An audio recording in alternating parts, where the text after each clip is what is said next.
How's it going? Welcome to the Trades and Grades podcast. I'm your host, Noah Wright. Alongside me is Camden Gongwer and Caleb Nemi. We are doing our My Guys, running backs, wide receivers, just to the quarterbacks and tight ends. We'll just go ahead and get it rolling. We wasted quite a bit of time, mostly pretty much all of my fault, getting on tangents about different stuff, which will happen. But we will go off. Camden will go first with his. No, he won't because he's muted and can't figure out his mic situation. Now he's gone. So you know what they say, next man up. Caleb Nemi will be. Oh no, Camden's back. Camden, can you speak? Hello. Hello. Oh, there it is. Perfect. Don't forget to get James Harden's wine as a carryover from the last episode. Do you have like a code, like a referral code, like D's 20% off?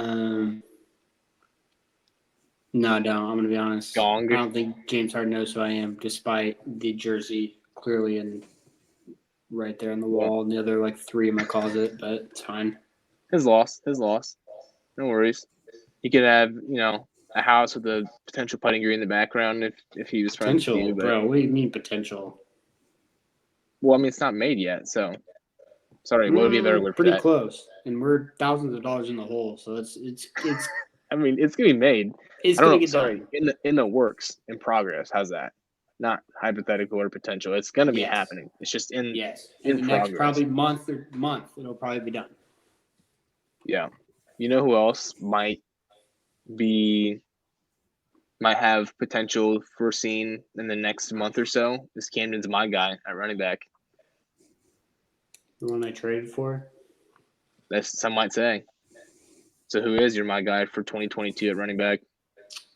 He is named Travis Etienne, and he plays for the Jacksonville Jaguars. And I simply traded for him because I'm going to the Jags-Giants game in Jacksonville week whatever. Just wanted to fill out fantasy player on my team. I'm just kidding. But some of you may feel that way about Thursday nights when you start Mckenzie Hughes in the slot in your flex, just so you can get some Thursday night action. For those of us that don't have Cooper Kupp playing for the Rams in this upcoming Thursday night game. However, just to feel something. Doesn't even care about the record. He goes, if you don't start someone in the Thursday night game when football comes back, I hate to break to you, you're an idiot. Like, I don't care who it is. If you have to pick up the backup quarterback of the Rams, you got to start him just so you have something to cheer for. I'm looking through this. I don't think I have a single. I have Cooper Kupp, so I know he plays. So I got my bases covered. Screw the rest of you. Who do they play, though? In our home league, I don't have the Rams. Yeah. I don't even know, which is kind of sad. I feel like I should know this. Are they playing? The Bengals? I feel like they are. Maybe not. It's the Bills. Right. If you literally cannot, dude, Mckenzie Hughes, what a spot on pick by me. There's your answer. If you don't have anyone, go pick up Mckenzie Hughes. I'm so smart. Anyway, I just can't believe that was the first thing that pops in your head. You need to reevaluate your fantasy football team first of all, because you better have someone playing in that game. Well, crap, Camden, I don't have anybody. Who should I pick off the waivers? I better go pick him up. He's projected like 11.6 on Sleeper for what it's worth. A Bills slot wide receiver over the past 3 years has finished in the top 35 wide receivers like every single time. Wait, hold up. Okay, you mean Isaiah McKenzie? Whatever, I don't care. His last name's McKenzie. Wait, it's not Hughes? No, you've been saying McKenzie Hughes. That's why I was joking with you. Oh, well. That's Isaiah McKenzie. Yeah. Names, right? I knew exactly what I was talking about in my head. If you don't know who I'm talking about, screw you. All right. Mckenzie Hughes, Canadian professional golfer, age 31. Yep, that's where my head went. Yeah.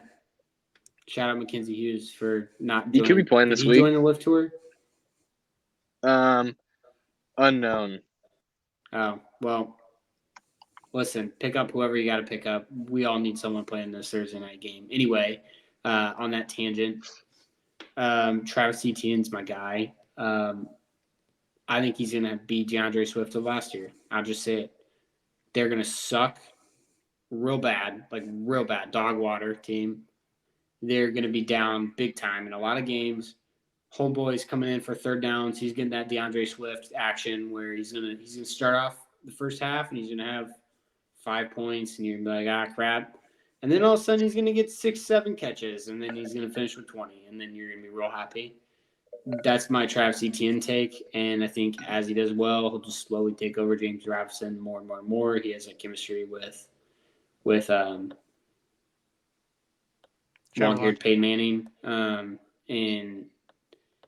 he's not as good as Peyton Manning. That was kind of disrespectful to Peyton Manning, but anyway.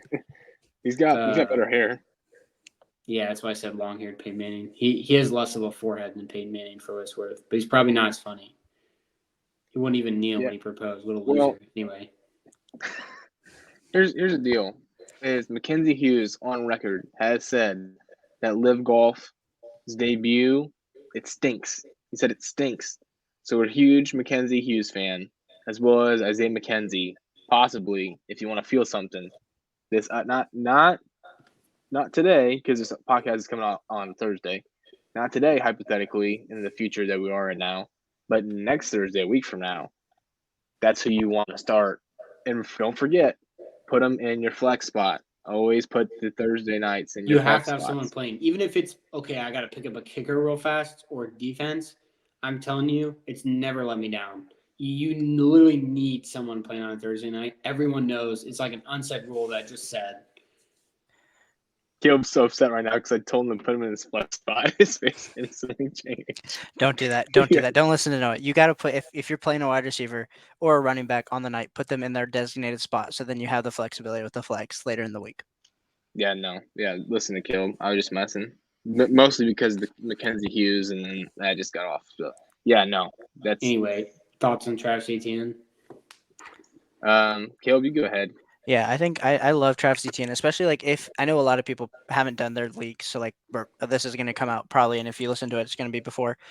But being able to get like Travis Etienne in the back end of the third, early fourth, like is amazing value, especially considering the fact that he's going to be the receiving back, and maybe it's 60-40 split at the beginning of the season with James Robinson, and maybe by the end of the season he's more at like 70% of the touches. But I don't even think he needs to have like a high volume touch share to be efficient. Like we haven't had to see that from Alvin Kamara. We haven't had to see that from DeAndre Swift. So I think Travis Etienne fits that mold. And so as long as he gets the receptions, I think as long as he gets like 4 or 5 targets a game, we're going to be like really happy with the value of Travis Etienne. He gets 5 catches a game easy, in my opinion.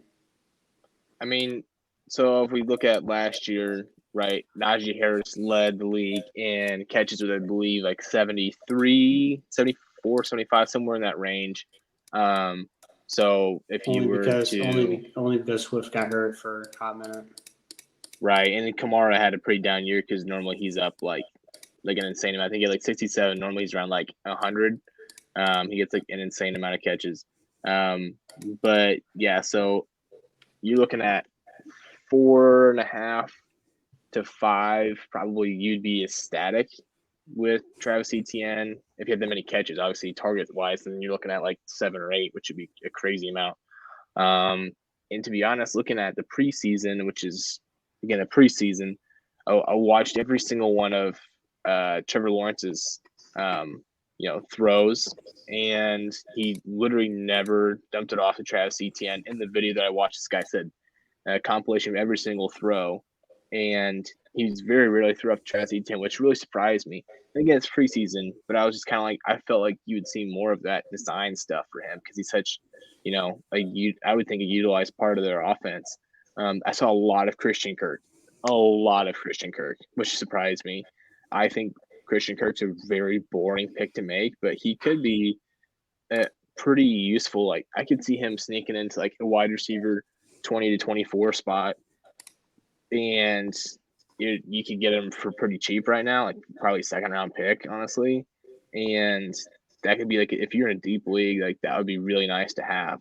Not to go on a tangent again, but yeah, no, Travis Etienne, I mean, I love him. I think just like the whole, again, it's players that you feel good about, pass catching backs in PPR situations, young, good profiles coming out of college.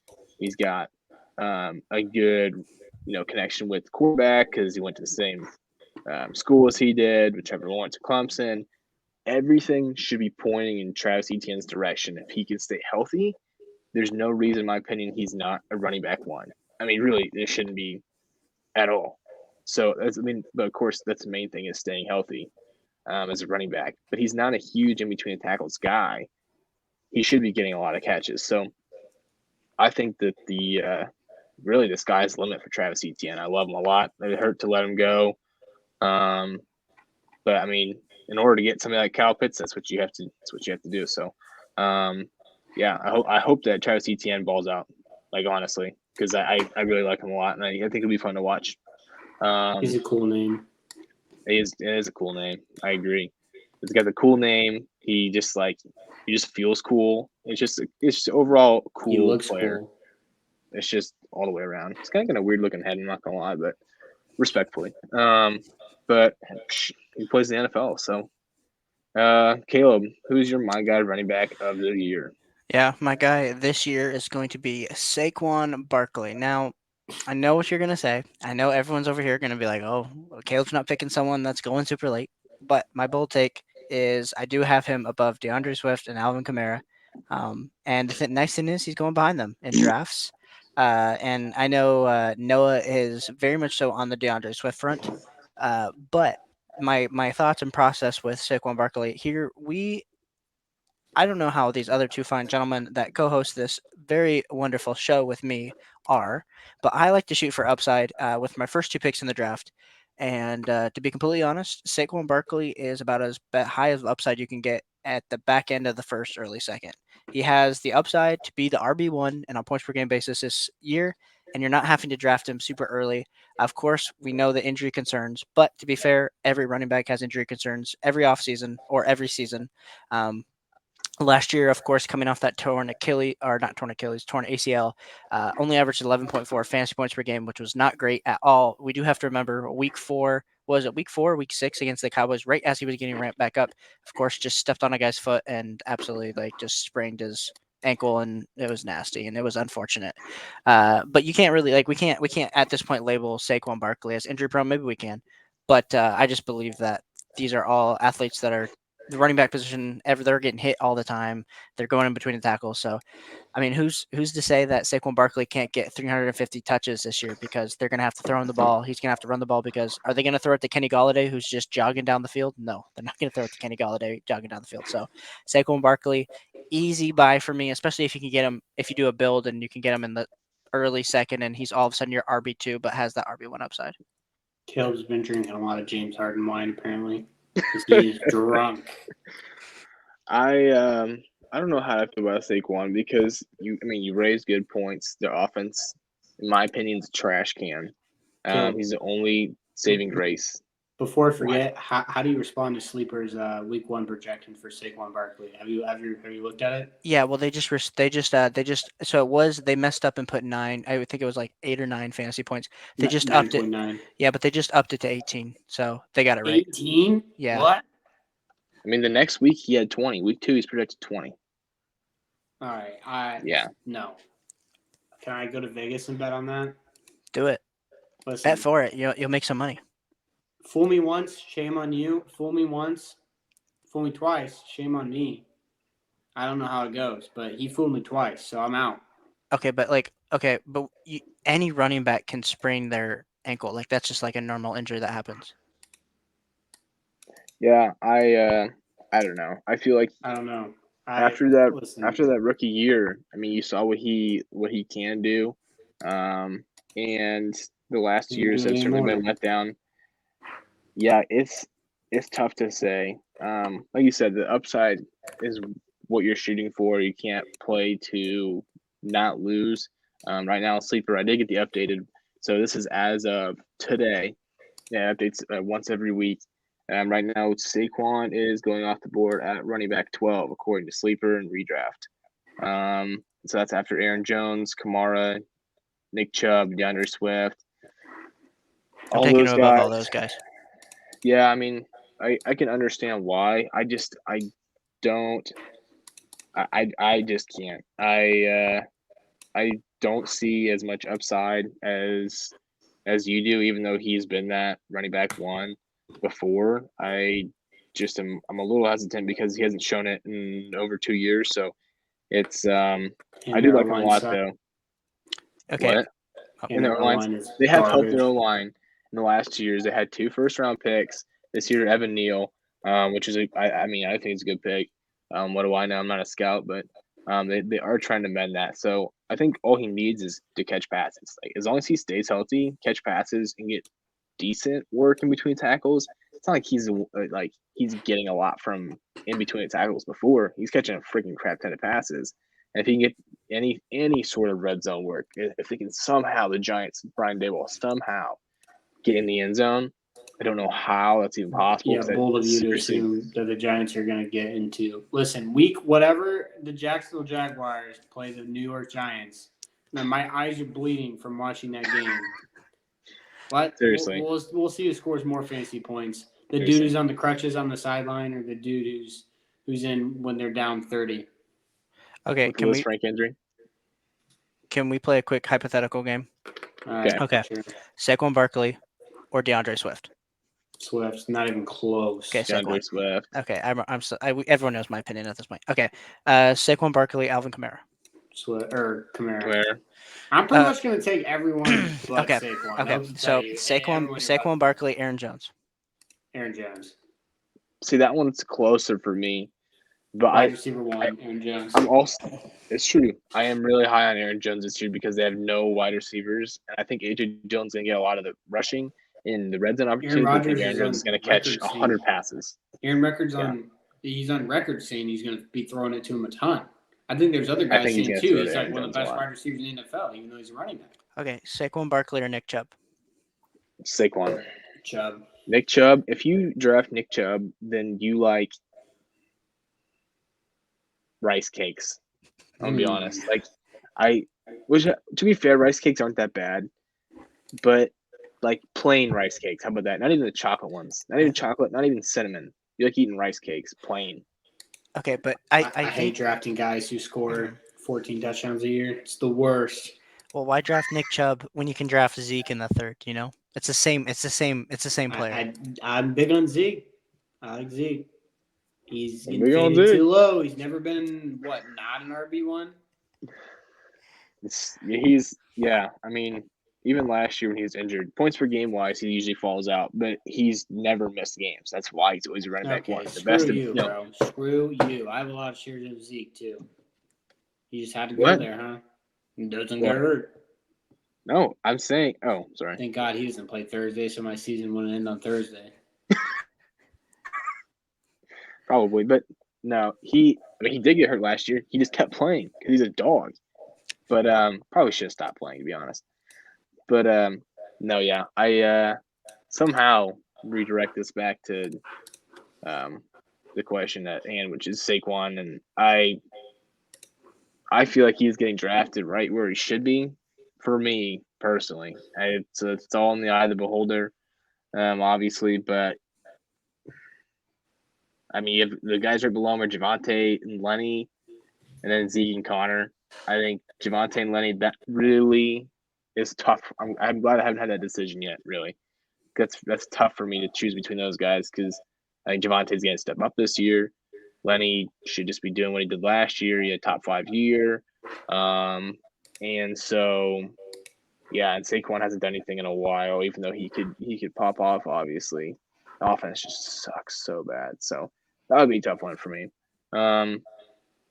So, man, I don't know. I don't want to be like cliche and say like DeAndre Swift's my guy because like he is my guy, and so I'll just like I feel like I talk about it too much. Like I want to give the viewers and listeners like something else other than that. Even though I guess they don't have to listen to me all the time, but DeAndre Swift, just to say this is my guy. Like I'm going to say that right now. He was running back 5 last year in points per game before he had that injury against the Bears. He was like collarbone. So it's not like he's injury prone. It's literally a freak accident. And then he took him a while to come back from that, obviously. But he was running back 5. You have issues with now they drafted Jameson Williams. However, he's not going to be back for – it's hard to tell. I'd say 5 to 6 weeks maybe is safe because he tore that ACL late. It was ACL, correct? Not Achilles. It was torn ACL. And he tore it pretty late in the season, right? I don't think we'll be back to at least week 5 or 6. Amon-Ra St. Brown's still there. He's be getting his work. I think he's right where he's almost to the point where he's almost undervalued now. He was really overvalued during the offseason. Then he's kind of fallen back down. I'm on Ross St. Brown is. And then TJ Hawkinson, he'll get his. I think he's pretty average. We already talked about tight ends. I think Swift is going to command a lot of targets like he did last year. And he's still like a decent in between tackles runner. He's not great. He's not a big back, but he just is like so nice for PPR leagues. And so for that reason, like he's always gonna be my guy.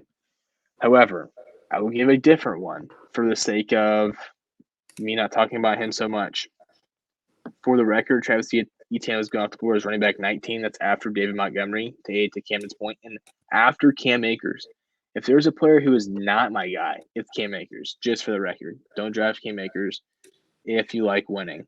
A guy that is going to be my guy for this year, and I kind of biased because I have quite a few shares of him, is Alvin Kamara, going after his running back 10.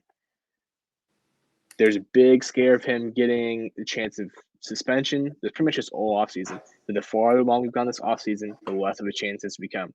There's a guy on Twitter, right? Drew Davenport is his name. If you don't follow him, please follow him because I know nothing but the legal system, and he knows quite a bit about it. And he'll talk, he'll make these threads about different situations and Deshaun Watson and Alvin Kamara and, et cetera. And then he goes through what he thinks and what the possibilities are. Obviously, I think he's very good and conservative of how he approaches it, which is why I appreciate his threads. But he has said the further this goes along for Alvin Kamara, the less likely he's going to get suspended. At this point, it seems like it's I wouldn't say very unlikely, but it's a lot more likely for him to get a suspension this year as it was a couple months ago, and it keeps going that way. I don't think he gets suspended this year. The only issue you run into at drafting Alvin Kamara is if the Saints are they're 5-8 or 4-7 or something, and then they don't seem like they're gonna be a playoff team. And Kamara, their stuff moves along, and all of a sudden there's a plea, and he takes a deal and just is like, you know what, I'll set the next 6 games out the rest of the season because I can just get it out of the way. And the team sucks this year, and I'll just move on to next year. I'll have to be suspended. That's the only worry. I'm worried about that slight amount, but not that much. So outside of that, if we're just talking about football, fantastic. I mean, he is generational type player, running back one season every single year. Last year, he saw a record low in targets and catches, I think, and he still produced to be running back 8. So I would expect him to bounce back because last year was such an up and down year. Jameis obviously getting hurt, and they didn't have a whole lot going on. MT and Michael Thomas was hurt. That was just a whole mess of a system. So looking at last year, he had 67 targets. That was the fewest by 30 in his entire career, the previous 4 seasons. So I see him bounce back, being a top 5 back this year. He's getting that running back 10. And I just love having a superstar. I mean, he could be running back 1, to be honest with you. He can fight with Jonathan Taylor because of all those catches. If he gets back to that, where he's getting 100 catches a year, he's just ridiculous. So right now, if you can get him at running back 10, I'm accepting the risk. As Caleb does with Saquon and for me, whatever reason, I'm good with the risk of the suspension versus injury stuff. Caleb? Oh, okay. I agreed with everything you said. I love Alvin Kamara. If there was no potential suspension on the horizon, man would be drafted ahead of Dalvin Cook this year for sure. He'd be in that range, And I think the issue though, with what I just think the way that I'm looking at everything this year is you can't bank injury. I can't predict this year Jonathan Taylor could tear an ACL. Sorry, Camden. And all of a sudden we're crap. Everyone drafted him first overall when they probably should have been drafting CMC because they're scared of the injury risk. And it's just inherent that the running back position is going to get injured. I'm pretty sure I think the stat is 40% of your first round picks, which it's because most of them are running backs, bust every year for redraft. And mostly that's just due to injury. And so you got to draft more than 2 or 3. Well, yeah, and so hammer 5 rounds in a row. Don't miss, guys. Okay. Side note, Camden, I'll have to show you this team I drafted later. I drafted 4 running backs, first 4 rounds. It was Oh beautiful. my god. You would've- That's you would've gonna be loved- your best team. In It was 10 weeks. You're gonna be like, everyone wants my running backs. okay. This I is went Yeah. now for the record, I'll just say it because now I brought it up. I went Joe Mixon, Saquon Barkley, Travis Etienne, and then Brees Hall. Yeah, that was pretty nasty. I thought you guys would both appreciate it, but anyway, back to my point. weird, dude. Weird. No, you would have loved it. I just didn't draft Antonio Gibson in the 5th. That would have just been the That icing on the would've cake. sent him you That over know? the would edge. steal the draft. Shoot. That's like the Trump and Hillary thing. You know that meme of him. I'm not gonna say it for the kids, but I'll send it Right. later. Okay, but anyway, no, I think I just prefer some of those guys, but yeah, hopefully Alvin Kamara plays the whole season, and I think I'm just worried about his age. I think that's the other thing. I'm worried about some of these running backs and their age, 27 and 28, not 29 seasons, like Derrick Henry. Like I am also worried about Derrick Henry. So I guess those are some of my thoughts. But if you get Alvin, Yep. I know you had this in one of our mock drafts we did the other day, where you got DeAndre Swift and Alvin Kamara. Like that is crazy upside. Even if I don't like those Yes. guys as much, like those guys combined together, like crazy. Yep. I got to at the end of the first. I don't know what spot I was. I'm think you were at always at 12. the end of the first round. I'm always at the end. It's like 11 or 12, and yeah, I got him and Kamara. It's Swift and Kamara back to back, and I like that a lot.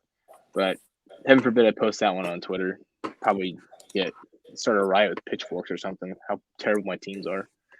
But I'll start it. yes. So segueing our last position, we're gonna go with the wide receivers. So Camden, who is the wide receiver that you're saying this is my plant? I'm planting my You flag can't say right Michael here. Pittman Jr. There's 3 guys I like. I'm not gonna say He Michael likes Pittman 3 of Jr. them. He's given my guy. We'll let you give the 2 bonus ones, but just give one explanation, I suppose. One of them's your guy, so I won't say it. Okay. I'm pretty sure it's your guy. There's a handful of veteran wide receivers that are just solid. I like values. Juju and Cortland Sutton a lot. Wow. 2 flags, freebie. All right, explain at least one of them. I like Juju because he's produced a lot. Like he's put up those crazy numbers, those wide receiver 1 numbers. He's getting the best quarterback of his career. First quarterback who's not a rapist, actually, surprisingly. No laugh. Shout out John if he's listening. Oh, He's John gonna stop Belstar, listening where after you at? that. Sorry, John. He was so heated after I said that Jahan Dotson was boring to watch, and I rewatched tape, and I said, John, I promise you. I came back and I said he has good hands, and then John's never listened again. So sorry, guys.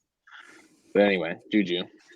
I mean, there's no reason why he doesn't have every opportunity in the world to thrive, and I think he will. Yeah, I mean, the problem, I guess, is he hasn't shown it in that's almost 4 years. And granted, like it's injuries and the quarterback He showed situation. flashes last year. He was just like hurt off and on. Like I don't know. He played 5 games and he scored 35 points. So, like you said, the injury. I'm saying he hasn't been himself in almost 4 years. So it's tough for me to say like, yeah, he's going to be able to return to that. I think he's a good value at this point. I mean, heck, 4 years ago in his sophomore season, he was wide receiver 8. And he had almost 300 points. So, you know, and now he has, again, a much better quarterback. He's going off the board as wide receiver 29 in the clump of Amon-Ra St. Brown, Adam Thielen, Darnell Mooney. And I guess when you get to that point, you're right. You're looking at who's going to be, upside play. And out of all those 4 guys, who has the highest ceiling? And I'd say based on, like history and position as of right now, Darnell Mooney's going to get 1 million targets. But I think Juju probably has a higher ceiling than he does. And as much as I love Adam Thielen, I feel like you probably would rather go Juju if you want high ceiling. I will always go Thielen, I think, just because of their system right now. And he's proven that a lot more than Juju has. But if you want a higher ceiling, I'd probably go Juju. Caleb. Yeah, I love Juju. I'm a Juju truther. So Camden, I could kiss you right now. I mean, Well, I mean, bro, nothing good ever happens after 12 o'clock. So that's that's true. It is Well, midnight PJ. Camden, you gave me too much of that James Harden wine, man. I'm Oh starting, no. I'm Yeah, starting to Saquon. switch way I see the world. yeah. Oh, You're no. becoming. You're I'm just walking with messing. the goat. I'm messing. I'm messing. Can I go next? I think if you play fantasy basketball, James Harden is one of the greatest fantasy basketball players to ever walk the earth. Houston James Harden had to be the consensus #1 pick every single year. I don't even play fantasy basketball. I picked him when he played for the Nets, and he was like the #1 player. I mean, come on. Camden, I have no comment on that. Camden, I know you're trying to detract from the fact that I said I want to kiss you. The fans want you to say it back. Listen, Listen, that's gonna be like on the private like trades and grades. It's gonna cost money. We're starting So a Patreon for on whatever you. OnlyFans for trading grades, but it's just me and Caleb kissing. Listen, I'm just gonna say this. Nothing is off the table. There's always a price, though. I mean, you're Guys, right. There is a price, but for only I don't know if you would pay the $10, price. only $10 a month, we will grade all of your teams for free. Immediately gets on there. It's just a video of Camden and Caleb kissing. That's it. There's no grades, no trading, nothing. It's no help at all. You have to cover it up somehow. Oh, Just gosh. blurt it out. Blurt it out. Just blurt out the eyes. like, never mind. Okay. No. I will get this train back on the roll. My wide receiver, my guy for this year is AJ Brown. I think I've harped on this on like a few other episodes, so that viewers are probably like, "Oh my gosh, this guy." Really, the reason I'm like on AJ Brown, I know he's like an early third round pick, so like we're not saying that you have to draft him late or reach or whatever, but like, is the fact that like we're still considering him. Like people are drafting Tyreek Hill over AJ Brown, and I think that is absolutely ridiculous. Because I know AJ Brown is playing with some of the most talented wide receivers, receiving core that he ever has played with. But do we actually think that he's going to get the same target share that he had last year? I think so. Like he had 105 targets last year. The year before that, he had 106. Back in 2020, I know he was kind of hurt last year. He was only 13.9 fantasy points per game. Back in 2020, which is like, I think the wide receiver that AJ Brown is, he averaged 17.7 fantasy points per game.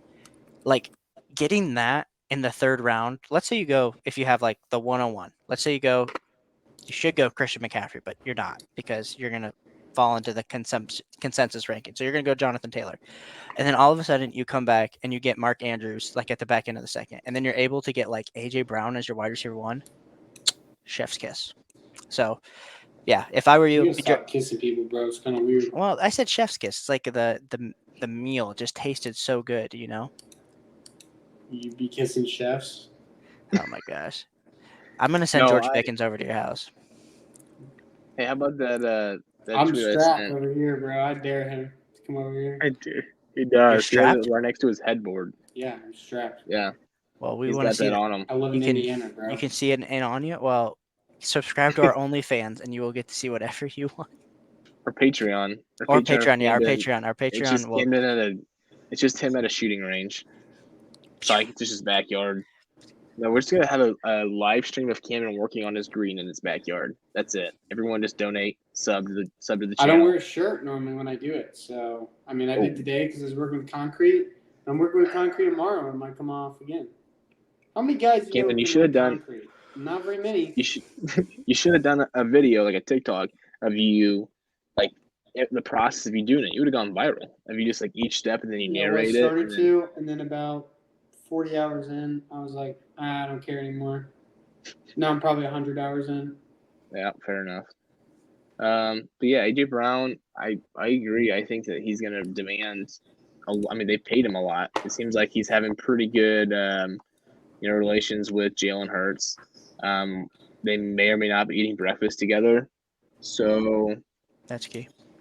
Yeah, it is key. So I feel like he is going from a situation which, he was pretty much the main option in the air in Tennessee, but he had Ryan Tannehill. So, pretty mid. We go to Jalen Hurts, and from a football perspective, maybe not the greatest. Obviously, from a fantasy perspective, pretty solid. But again, they have a better offensive line than they have in the past, and it's one of the best ones in the NFL. I feel like we've talked about this earlier, but their offense is going to be really solid. So yeah, I think that he can. Let's see, he averaged 100. He had 105 targets last year, but his target share is 27%. So that was good for nines. I mean, if you would have taken that, and if he would have stayed healthy the whole year, he would have been an absolute dog. So we'll see. We'll see if he can carve that out alongside Devontae Smith and Dallas Goedert. I think he'll have better, and the same goes for really all three of them. It's gonna be hard to guard them all. So there's gonna be gap open for Jalen Hurts. It's just a matter of is he gonna hit him. So no, I like AJ Brown a lot. For me, I struggled trying to figure out who, because there's a lot of wide receivers. This is why I like to go running backs early, because I feel like there's so many wide receivers that are of such good value late in the drafts. And maybe this will be like, to my demise, because they actually weren't as great value as I thought they were. But I feel like I can't even pick one hardly, because there's so many good guys. We already talked about a bunch, like Allen Robinson, Brandon Cooks, Robert Woods, all these veterans that are going late in redraft that I feel really solid about. I feel like they're going to have good, they have good programs that they're in. Like Allen Robinson is going to the Rams. Obviously, high-powered offense. Brandon Cooks is number one receiver there. He literally is a dog every single year. Robert Woods, I think he's going to be the number one wide receiver for Tennessee this year. And he looks like he's healthy. But I'd say out of all of them right now, my favorite value perhaps is Hollywood Brown. My guy, wide receiver 24, coming off the board as of today in redraft. And I don't understand why he's coming off the board so late, because like his relations with Kyler Murray and going back to college, and looking just at Baltimore, I mean, he was commanding such a crazy target share. And then, hold on, let's see if I can find. I'll go ahead and see if I can find what exactly had Marquise Brown at Baltimore. But now he's going to Arizona, which there's no DeAndre Hopkins for the first 6 games. You're pretty much battling with Zach Ertz, which again, I like Zach Ertz, but it's not like he's some spring chicken. And you have they're always good in the first 8 games of the year, right? First 8 games, Arizona's 7-0, 8-0, and they kind of fall off. But you're gonna have a really nice offense with a top 6 or 7 quarterback and pretty much free range. And for him to be coming off the board at wide receiver 24 is just kind of crazy to me. Last year, here we go, he had 145 targets, 91 receptions with Lamar. His target share was 26.7%. That was good for 12th. 9th in targets. I don't know. I don't know where the disconnect's at. I feel like he's going to have equal the opportunity and perhaps a better passer, dare I say, than Lamar is. So I think it's wheels up for Hollywood Brown. Bro, I'm on the same exact page. You don't even have to. You're just preaching to the choir with me, because You just want to kiss him, right? I just want to kiss you, bro. not actually. The Juju thing is not there's people that are on that train and off that train. I feel like most people are yeah, Hollywood Brown's going to be a top 24 wide receiver this year. I think if you ask consensus that, they would say yes. But then all of a sudden when you say Hollywood Brown is going to be the wide receiver 13 this year on a points per game basis, all of a sudden that's when people are like, whoa, you are smoking something. And so yeah, I mean, he's actually like you said, he's playing with a better passer. I'm at all those games where Hollywood Brown was open and Lamar Jackson just couldn't get him the ball where it needed to be, or he had to run back. Imagine how many actually I don't even know what the stat is because I'm not looking at it, but I bet his unrealized air yards are ridiculous. And if he gets half of those back, all of a sudden we're like, oh wow, Hollywood. We might be looking back and be like, man, Hollywood Brown was literally Tyreek Hill. We just weren't ready for it. Right. Yeah, and I mean you can look at all the different stuff of, opportunity and productivity, unrealized air yards. He was number 6 in the NFL with 888. And he didn't have that many touchdowns either. He only had 6 touchdowns. He had 14.1 fantasy points per game. He was expected to have 0.9 fantasy points per game. So obviously, it was underperforming, not to his own. It wasn't because of him. Obviously, they just couldn't get target quality rating, and his catchable target rate. So percentage of total of total targets that were catchable, 73%. It's ranked 59th among wide receivers. So again, not exactly ideal. That's Lamar can be fantastic for fantasy, not the most accurate quarterback as we've seen. So I think that Kyler Murray will probably have a better chance of letting Marcus Brown reach up for perhaps wide receiver one potential. I feel like there's a room there where he might be able to fulfill that. I was going to see if I can find DeAndre Hopkins and see what for him last year, what his catchable target, catchable target rate. So, and this might be because DeAndre Hopkins is better, catch radius and all this stuff. But for DeAndre Hopkins last year, he ranked 12th. 82.5% of his targets were catchable. So I feel like that's a pretty solid testament to who Kyler Murray is versus Lamar Jackson in terms of throwing. So I mean, you think about that, and then you take it over to Hollywood Brown. Look at unrealized air yards for DeAndre Hopkins last year with Kyler Murray, 303 versus 800 and something. He ranked 71st, so he's really far down there.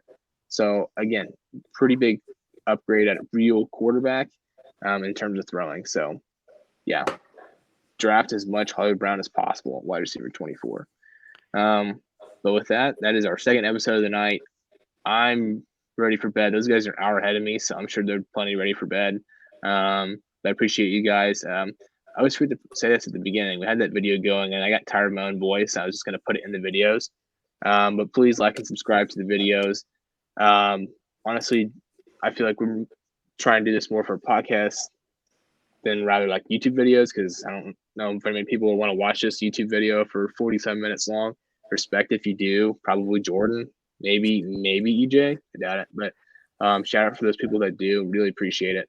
But for real, if you go on, we've had a couple people go on and go on like the Apple Podcast, whatever, give us reviews, ratings, all that stuff. So I appreciate you guys, and we'll see you next week.